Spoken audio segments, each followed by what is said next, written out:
तुलसी को जल देते समय बोलने चाहिए, यह 3 शब्द सभी मनोकामनाएं पूर्ण हो जाती हैं। आज के इस वीडियो में हम जानेंगे तुलसी को जल देते समय क्या बोलना चाहिए। एक बार की बात है, देवी सत्यभामा ने भगवान श्री कृष्ण से तुलसी को जल देने का महत्व पूछ लिया था। तब भगवान श्री कृष्ण ने उन्हें उसका महात्म सुना दिया था। आगे देवी सत्यभामा कहती हैं, हे स्वामी, आपने मुझे तुलसी को जल देने का महत्व तो बता दिया है, किंतु अब मेरे मन में यह जानने की जिज्ञासा हो रही है कि तुलसी को जल कैसे देना चाहिए, तुलसी को जल देने की सर्वोत्तम विधि कौन सी है तथा तुलसी को जल देने का मंत्र कौन सा है। कृपया आप मुझे इन सभी प्रश्नों के उत्तर दें। तब भगवान श्री कृष्ण देवी सत्यभामा से कहते हैं, हे प्रिय, इस प्रकार से मैंने तुम्हें तुलसी का महात्म सुनाया है, उसी प्रकार से तुलसी को जल देते समय बोले जाने वाले मंत्र का भी बड़ा महत्व है। यह मंत्र केवल 3 शब्दों का है, किंतु इसका प्रभाव बहुत कल्याणकारी है। जो भी मनुष्य नित्य तुलसी को जल देते समय अपने मुख से केवल यह 3 शब्द बोल देता है, तो साक्षात लक्ष्मी उसके घर में प्रवेश करती हैं, उसकी दरिद्रता समाप्त हो जाती है। लेकिन दोस्तों, अगर आप भी चाहते हैं कि आपके ऊपर और आपके पूरे परिवार के ऊपर माता लक्ष्मी का आशीर्वाद सदैव बना रहे, तो इस वीडियो को एक लाइक करें और आपके अपने चैनल को सब्सक्राइब करके बेल आइकन दबा दें और कमेंट बॉक्स में जय माता लक्ष्मी लिखना ना भूलें। मैं आपको तुलसी मंत्र का महात्म्य सुनाने से पहले इसकी एक कथा सुनाता हूँ, जिसे सुनने मात्र से ही मनुष्य के सारे पाप नष्ट हो जाते हैं और 100 वर्षों तक तुलसी को जल चढ़ाने के बराबर पुण्य मिलता है। इसलिए हे देवी, इस कथा को ध्यान से सुनना बहुत जरूरी है। सत्यभामा ने श्री कृष्ण से कहा, हे प्रभु, मैं इस कथा को पूरी श्रद्धा से सुनूंगी, कृपया करके मुझे तुलसी मंत्र का महात्म्य बताइए। श्री कृष्ण बोले, हे देवी सत्यभामा, बहुत समय पहले दक्षिण दिशा में एक सुंदर नगरी थी, जो अपने वैभव और शोभा के लिए प्रसिद्ध थी। उसी नगरी में शर्मा नाम का एक ब्राह्मण रहता था, लेकिन वह सिर्फ नाम का ब्राह्मण था। उसके कर्म ब्राह्मणों के विपरीत थे। उसके परिवार के लोग भी धर्म, कर्म और शास्त्रों के ज्ञान से कोसों दूर थे। इसी कारण सुशर्मा ने बचपन से ही गलत राह पकड़ ली थी। वह अधर्म और बुरे आचरण में लिप्त रहता था। न तो उसने वेद पुराण पढ़े, ना ही किसी तरह के धार्मिक अनुष्ठान में रुचि ली। पूजा पाठ, जप तप और हवन जैसे पवित्र कार्यों से उसका कोई संबंध नहीं था। वह ना तो साधु संतों का आदर करता और ना ही किसी भूखे अथवा जरूरतमंद को भोजन कराता। अगर कोई अतिथि उसके घर आ जाता तो वह उसका सत्कार करने की बजाय क्रोध से भर जाता और उसे धुतकार कर भगा देता था। ना ही वह किसी को दान दक्षिणा देता था, बल्कि जो भी मांगने आता उसे तिरस्कार से देखता और अपमानित करता। स्त्रियों के प्रति उसका आचरण भी अत्यंत विकृष्ट था। वह पराई स्त्रियों की ओर लालसा भरी दृष्टि से देखता और उन्हें प्रलोभन देकर अपने अधर्म के मार्ग पर ले जाने का प्रयत्न करता। सूर शर्मा का दिन खेतों में काम करने और पत्ते बेचने में व्यतीत होता था, परंतु रात्रि का समय उसके लिए वेश्याओं और मदिरा सेवन में डूब जाने का समय था। वह अपनी मेहनत की कमाई व्यर्थ के भोग विलास में उड़ा देता था और प्राप्त होते ही नशे में धुत होकर घर लौटता। उसकी मदिरा पीने की आदत इतनी बढ़ चुकी थी कि वह अपने धर्म, कुल और समाज की मर्यादा को पूरी तरह भुला चुका था। मांसाहारी का उसे इतना चाव था कि वह न केवल स्वयं खाता बल्कि दूसरों को भी इसके लिए प्रेरित करता। सुशर्मा के दिन का आरंभ आलस्य और स्वार्थ से होता था। वह सूर्योदय के समय सोकर उठता, बिना स्नान ध्यान के अपने खेत में चला जाता और वहां जैसे तैसे काम करता और भगवान की आराधना करना तो दूर, उनका नाम तक नहीं लेता था। वह अपनी झोपड़ी में गंदगी और अराजकता के बीच रहता था, जहां किसी प्रकार का पवित्र वातावरण नहीं था। अपनी दैनिक कमाई लेकर नगर की वेश्याओं के पास जाता और वहां अपने धर्म को अधर्म के मार्ग में व्यय करता। मदिरा का सेवन करने के बाद वह और अधिक दुष्कर्म करता और पूरी रात वासना में डूबा रहता था। नगर की वेश्याएं भी उसे एक लालची और पथिक व्यक्ति मानती थी, किंतु उसकी धनराशि के कारण उसे सहन करती थी। इस तरह सुशर्मा ने अपने जीवन के कई साल अधर्म, पाप और बुराई में ही बिता दिए। वह हर दिन किसी न किसी गलत काम में लगा रहता था। एक दिन हमेशा की तरह वह पत्ते इकट्ठा करने के लिए नगर के बाहर निकला। लेकिन उसकी नीयत साफ नहीं थी। वह बस आलस्य और लालच में डूबा हुआ था। इसी लालच में वह एक पवित्र वाटिका में जा पहुंचा, जहां जाने की उसको अनुमति नहीं थी। यह वाटिका बहुत ही सुंदर थी। चारों ओर हरे भरे पेड़ पौधे लगे हुए थे, तरह तरह के फूल खिले हुए थे और हवा में एक अलग सी शांति और पवित्रता महसूस हो रही थी। लेकिन सुशर्मा को इन चीजों से कोई फर्क नहीं पड़ता था। उसे न तो प्रकृति की सुंदरता से कोई लगाव था, न ही पवित्रता का कोई एहसास। उसका ध्यान सिर्फ उन पत्तों पर था जिन्हें तोड़कर वह बाजार में बेच सकता था और कुछ पैसे कमा सकता था। अपनी लकड़ी की टोकरी उठाकर वह वाटिका के बीचों बीच पहुंच गया और पेड़ों से पत्ते तोड़ने लगा। वह धड़ाधड़ पत्ते इकट्ठा कर ही रहा था कि अचानक कुछ ऐसा हुआ जिसने उसके प्राण संकट में डाल दिए। जैसे ही उसने एक बड़े पेड़ के नीचे झुककर पत्ते उठाने की कोशिश की, उसकी नजर अपने पैरों के पास गई और वह डर के मारे कांप उठा। घास के बीच में एक विशाल काला सर्प कुंडली मारे बैठा था। यह कोई साधारण सांप नहीं था। उसकी काली चमड़ी सूरज की रोशनी में अजीब सी चमक रही थी और उसकी लाल जलती हुई आंखें सुशर्मा को घूर रही थी। उसकी फुंकार इतनी भयानक थी कि ऐसा लग रहा था जैसे वह खुद यमराज का दूत हो, जो पापियों को दंड देने के लिए आया हो। इससे पहले कि सुशर्मा कुछ समझ पाता या भागने की कोशिश करता, वह सर्प फुर्ती से आगे बढ़ा और उसके पैर में तेजी से काट लिया। यह काटना न मामूली नहीं था, बल्कि एक भयानक दंड था। सर्प का जहर इतना घातक था कि कुछ ही पलों में सुशर्मा की हालत बिगड़ने लगी। उसका शरीर सुन्न होने लगा, आंखें उलट गईं और वह जमीन पर गिर पड़ा। वह दर्द से तड़पते हुए चिल्लाना चाहता था, मदद के लिए पुकारना चाहता था, लेकिन उसके गले से कोई आवाज ही नहीं निकल रही थी। उसकी सांसें धीरे धीरे मंद पड़ने लगी और उसका शरीर ठंडा होने लगा। पलक झपकते ही वह मृत्यु के करीब पहुंच गया और कुछ ही देर में उसकी मृत्यु हो गई। सुशर्मा के मृत्यु शरीर के बाद उसके पास सर्प ने एक बार और फुंकार मारी, मानो यह संकेत दे रहा हो कि पापियों का अंत निश्चित है। सर्प धीरे धीरे घास के बीच विलीन हो गया और वहां एक अजीब सा सन्नाटा छा गया। कुछ क्षण बाद आकाश में एक अद्भुत और भयावह घटना घटी। विशाल यमदूत प्रकट हुए। उनके शरीर काले बादलों जैसे थे और उनकी आंखें अंगारे की तरह जल रही थीं। उनके हाथों में लोहे की मोटी जंजीरें थीं जो भयावह आवाज कर रही थी। यमदूतों ने सुशर्मा के आत्मा को उसके निर्जीव शरीर से खींचा और जंजीरों से जकड़ लिया। जैसे ही सुशर्मा को होश आया कि उसे कहाँ ले जाया जा रहा है, वह डर और घबराहट से चिल्लाने लगा, हे यमदूतों, मुझे छोड़ दो, मुझ पर दया करो, मेरे पापों को क्षमा कर दो, मुझे दूसरा अवसर दो। इस प्रकार से वह विलाप करने लगा। यमदूतों में से एक ने ठहाका लगाते हुए कहा, हे अधर्मी ब्राह्मण, अब तुझे प्रायश्चित करने का कोई अवसर नहीं मिलेगा। तूने जीवन भर पाप किए हैं, धर्म का अपमान किया है और अब अपने कर्मों का फल भोगने के लिए तैयार हो जाओ। सर्प, तुझे इसी पाप के लिए दंड देने भेजा गया था। दूसरा यमदूत, जो और भी क्रोधित प्रतीत हो रहा था, बोला, तूने ब्राह्मण कुल का नाम कलंकित किया है। तूने ना धर्म का पालन किया, ना भगवान का नाम लिया। तेरे जैसे पापियों के लिए यमराज ने घोर नरक तैयार किया हुआ है। अब तुझे वहीं ले जाया जाएगा जहां तू अनंत काल तक यातनाएं भोगेगा। सुशर्मा उनकी बातों को सुनकर और जोर जोर से चिल्लाने लगा, मुझे छोड़ दो, मुझे एक बार और जीने का अवसर दो। मैं अब से धर्म के मार्ग पर चलूंगा। परंतु यमदूतों ने उसकी एक भी बात नहीं सुनी। उन्होंने सुश की आत्मा को जंजीरों में कसकर बांध लिया और घसीटते हुए यमलोक की ओर ले जाने लगे। जब यम के दूत उस पापी ब्राह्मण सुशर्मा को लेकर यमलोक पहुंचे तो यमलोक का दृश्य अत्यंत भयावह था। चारों ओर अंधकार, चीखें और यातनाओं का माहौल था। सुशर्मा की आत्मा को जंजीरों में जकड़कर यमदूत यमराज के दरबार में ले आए। यमराज का विशाल दरबार गरिमा और न्याय का प्रतीक था। उनके सिंहासन के चारों ओर अग्नि की लपटें उठ रही थीं और उनके हाथ में धर्म ग्रंथ था जो उनके न्याय का प्रतीक था। यमराज के पास चित्रगुप्त बैठे थे, जिनके सामने एक विशाल पुस्तक खुली हुई थी।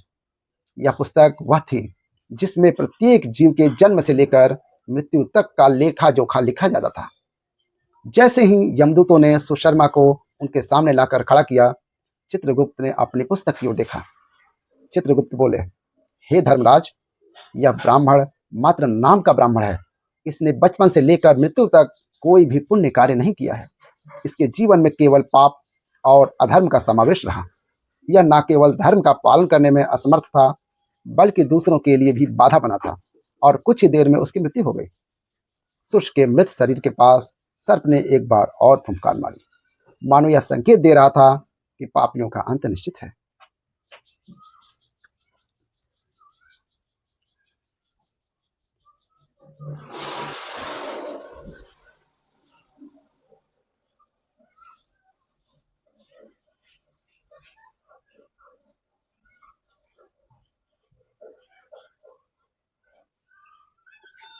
सुशर्मा को यमदूत नरक की ओर ले जाने लगे। सुशर्मा भय और पीड़ा से चिल्लाने लगा, लेकिन यमदूतों ने उसकी एक न सुनी। वे उसे घसीटते हुए नरक के द्वार पर लाए। नरक का दृश्य अत्यंत भयावह था। वहां चारों ओर धधकती हुई अग्नि थी और पापियों की चीखें आकाश को कपा रही थी। वहां के गंध और वातावरण ऐसा था कि किसी भी आत्मा को कांपने पर विवश हो जाता था। यमदूतों ने सुशर्मा को घसीटकर नरक की भयंकर अग्नि में ढकेल दिया।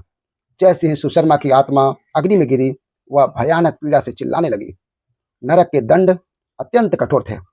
उसे जलती हुई लोहे की जंजीरों से जकड़ लिया गया और बार बार भयंकर आग में झोंका जाने लगा। वहां के दंडाधिकारी उसके पापों के अनुसार उसे तरह तरह की यातनाएं देने लगे।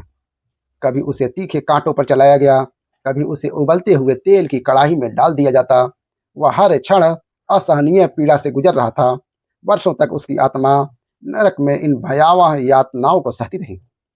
वहां उसे उसके हर पाप का दंड मिला।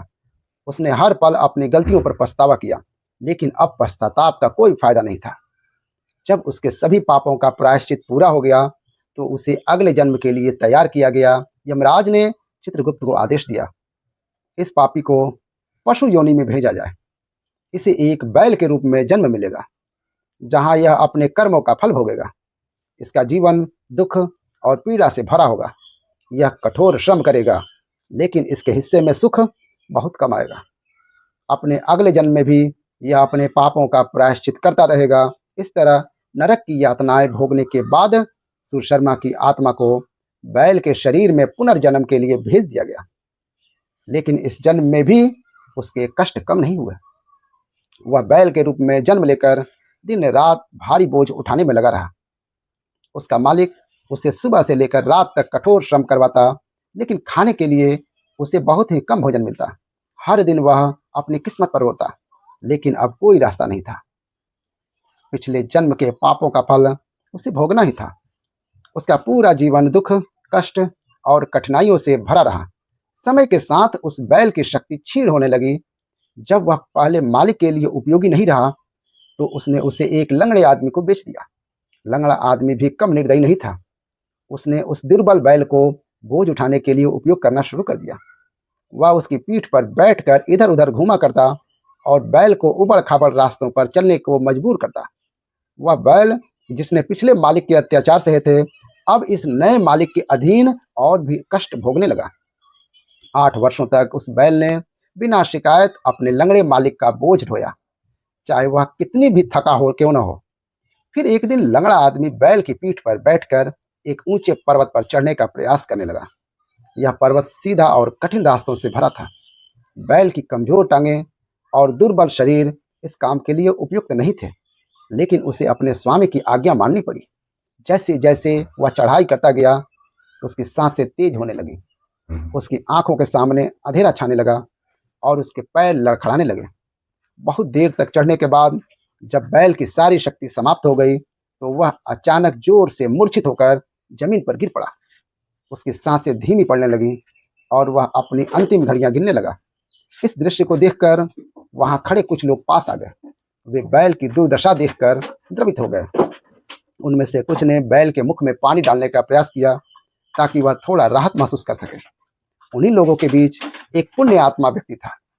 उसने बैल की पीड़ा को देखकर सोचा कि इसका जीवन अत्यंत कष्टकारी रहा है और इसे मुक्ति पाने का कोई अवसर नहीं मिला। उसने बैल के कल्याण के लिए अपने अर्जित पुण्य को उस बैल को समर्पित कर दिया। उसके इस कार्य को देखकर अन्य लोग भी प्रेरित हुए। वे अपने अपने पुण्य को याद करने लगे और उसमें से कुछ अंश उस बैल के कल्याण के लिए समर्पित करने लगे। उस भीड़ में एक स्त्री भी खड़ी थी जिसका नाम चंद्रलेखा था।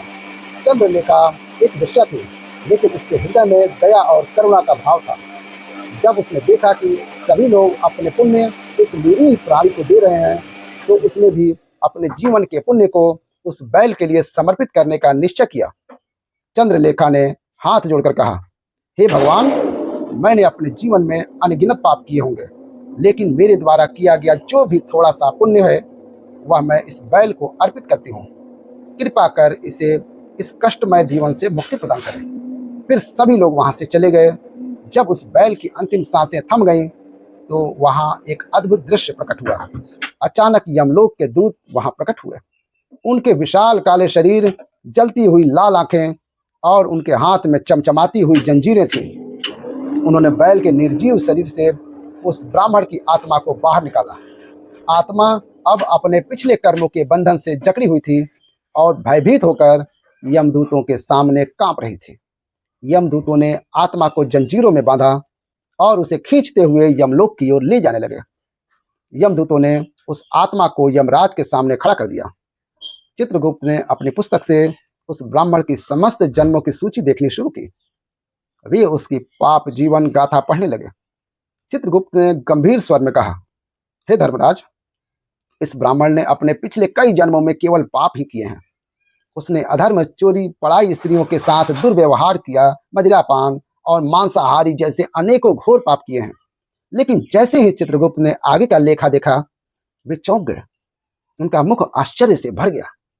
उन्होंने यमराज से कहा, हे धर्मराज, यहाँ कुछ अद्भुत हुआ है। इस ब्राह्मण को उसके बैल जीवन में वहां उपस्थित कुछ पुण्य आत्माओं और एक वेश्या चंद्रलेखा के द्वारा दिए गए पुण्य ने इसका समस्त पाप नष्ट कर दिया है।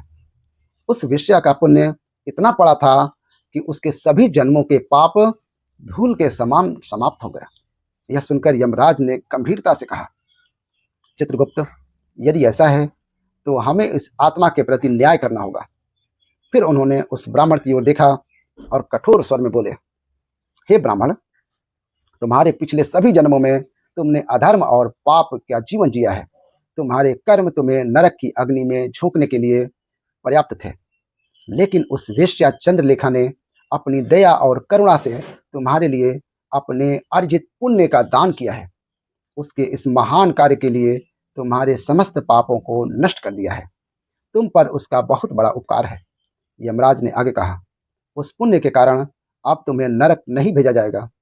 तुम्हारे सभी पाप समाप्त हो चुके हैं और तुम्हें मनुष्य योनि में एक नया जीवन प्रदान किया जाएगा। लेकिन ध्यान रखना, यह तुम्हारा अंतिम अवसर है। अब से तुम्हारे कर्म ही तय करेंगे कि तुम्हारी आत्मा स्वर्ग में जाएगी या फिर से नरक को प्राप्त होगी। यमराज की बात सुनकर उस ब्राह्मण की आत्मा आंसुओं से भर गए। उसने हाथ जोड़कर कहा, हे धर्मराज, मैं उस वेश्या चंद्रलेखा का सदा ऋणी रहूंगा। उसने मेरे जैसे पापी पर दया की और मुझे एक नया जीवन दिया है। मैं वचन देता हूँ, अब मैं धर्म और सत्य के मार्ग पर चलूंगा। यमराज ने धर्मदंड करके घोषणा की, हे यमदूतों, इस आत्मा को मनुष्य योनि में पुनर्जन्म के लिए भेज दो। इसे एक ऐसे परिवार में जन्म मिलेगा जहां धर्म और सत्य का पालन होता हो। अब यह अपने कर्मों से अपने जीवन को सुधारने का प्रयास करे। इस बार वह पृथ्वी पर आकर एक उत्तम ब्राह्मण कुल में जन्म लेता है। उस महान पुण्य के प्रभाव से उसे इस नए जन्म में अपने पूर्व जन्म की बातें याद आने रही थी। जब वह ब्राह्मण बड़ा हुआ तो उसे अपने पिछले जन्म की याद आने लगी। उसे याद आया कि जब वह बैल था तो उसे एक वेश्या ने अपना पूरा पुण्य दे दिया था। यही कारण था कि वह इस जन्म में मनुष्य के रूप में पैदा हुआ है। यह बात सोचकर उसके मन में उस वेश्या के बारे में जानने की जिज्ञासा जागी। वह यह भी समझना चाहता था कि आखिर वह कौन सा महान पुण्य था जिसके प्रभाव से उसके सारे पाप नष्ट हो गए। इस जिज्ञासा को शांत करने के लिए उसने उस वेश्या का पता लगाना शुरू किया। खोजते खोजते वह उस नगर में पहुंच गया जहां वह वेश्या रहती थी। अब वह वेश्या बूढ़ी हो चुकी थी, लेकिन जैसे ही ब्राह्मण ने उसे देखा, वह तुरंत उसके पास गया और श्रद्धा से बार बार प्रणाम करने लगा। उसने भावुक होकर वेश्या का धन्यवाद किया। यह देखकर वेश्या हैरान हो गई। उसने आश्चर्य से पूछा, ब्राह्मण देव, आप कौन हैं और मुझे धन्यवाद क्यों दे रहे हैं? मैंने ऐसा कौन सा काम किया है जिसके लिए आप मुझे प्रणाम कर रहे हैं? तब ब्राह्मण ने विनम्रता से उत्तर दिया, हे माता, मैं वही बैल हूँ जिससे तुमने अपना पुण्य दे दिया था। अपने पाप कर्मों के कारण मुझे पिछले जन्म में बैल बनना पड़ा था। जब मैं उस पर्वत पर मरने के कगार पर था, तब तुमने मुझे अपना पुण्य दिया था। तुम्हारे उसी पुण्य के प्रभाव से ही मुझे दोबारा मनुष्य जन्म प्राप्त हुआ है। इतना ही नहीं, तुम्हारे पुण्य के कारण ही मुझे अपने पूर्व जन्म की सारी बातें याद हैं। लेकिन हे माता, मैं यहाँ एक और बात जानने के लिए आया हूँ। आखिर वह कौन सा पुण्य था जिसे देकर तूने मुझे सभी जन्मों के पाप नष्ट कर दिए? मैं उस पुण्य के बारे में जानना चाहता हूँ।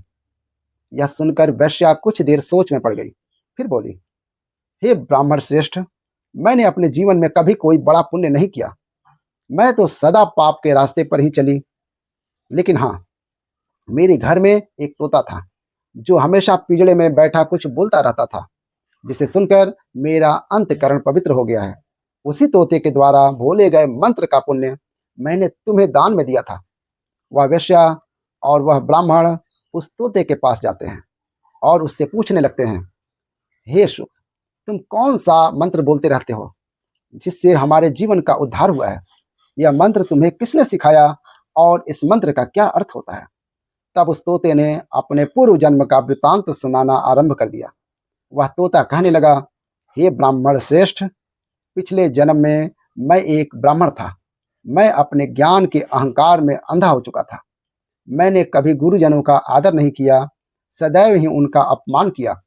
मुझे अपने ज्ञान पर इतना अधिक घमंड हो गया था कि जिस कारण से मेरे क्रोध बहुत अधिक बढ़ गए और मैं सभी से द्वेष करने लगा। मनुष्यों को तुच्छ समझने लगा, विद्वानों का भरी सभा में अपमान करने लगा। फिर कालांतर में मेरी मृत्यु हो गई और मुझे यमलोक ले जाया गया। पूज्य जनों और गुरुजनों का अपमान करने के कारण मुझे तोते के कुल में डाल दिया गया और मेरा जन्म एक तोते के रूप में हो गया। मेरे पाप कर्मों के कारण छोटी अवस्था में ही मेरा अपने माता पिता से वियोग हो गया। फिर मैं पेड़ की डाल पर बैठकर रो रहा था, तो उसी स्थान से कुछ लोग जा रहे थे। उन्होंने मेरी दयनीय पुकार सुनी और मुझे लेकर अपने आश्रम में लेके चले गए। वहां आश्रम पर उन्होंने मुझे एक सुंदर पिंजड़े में रखा और मेरा अच्छी तरह से ख्याल रखा। वे मुझे नित्य भोजन दिया करते थे और पढ़ाते थे।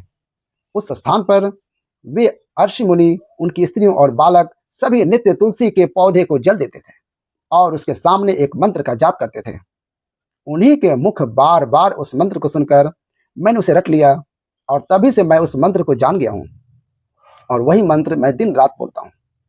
उस मंत्र के प्रभाव से मेरी कभी मृत्यु नहीं हुई और मेरी आयु 100 वर्ष की हो गई और मैं इतने वर्षों तक जीवित रहा। इसी बीच एक रात को एक चोर उस स्थान पर आ गया और उसने मुझे वहां से चुरा लिया और फिर इस वेश्या ने उस चोर से मुझे खरीद लिया। इस वेश्या के घर पर आने के बाद भी मैं उस मंत्र को बोलता रहता था, जिसे सुनकर इस वेश्या का मन भी पवित्र हो गया। इसने वेश्या का काम छोड़कर भगवान विष्णु की भक्ति करने लगी। उसी मंत्र के प्रभाव से मेरे पूर्व जन्मों के सभी पाप नष्ट हो गए और उसी मंत्र के प्रभाव से इस वेश्या का भी अंतःकरण पवित्र हो गया। हे ब्राह्मण देवता, उसी मंत्र के बोलने से आप भी पाप मुक्त हो गए हैं। इस प्रकार से तोते ने उस ब्राह्मण को और उस वेश्या को सारा वृत्तांत सुना दिया, जिसे सुनकर वह ब्राह्मण और वेश्या दोनों ही अत्यंत प्रसन्न हुए और फिर वे दोनों ही नित्य तुलसी को जल देकर उस मंत्र का जाप करने लगे। फिर वह तोता, वेश्या और वह ब्राह्मण तीनों उस मंत्र के प्रभाव से दिव्य विमानों में बैठकर विष्णु लोक को चले गए।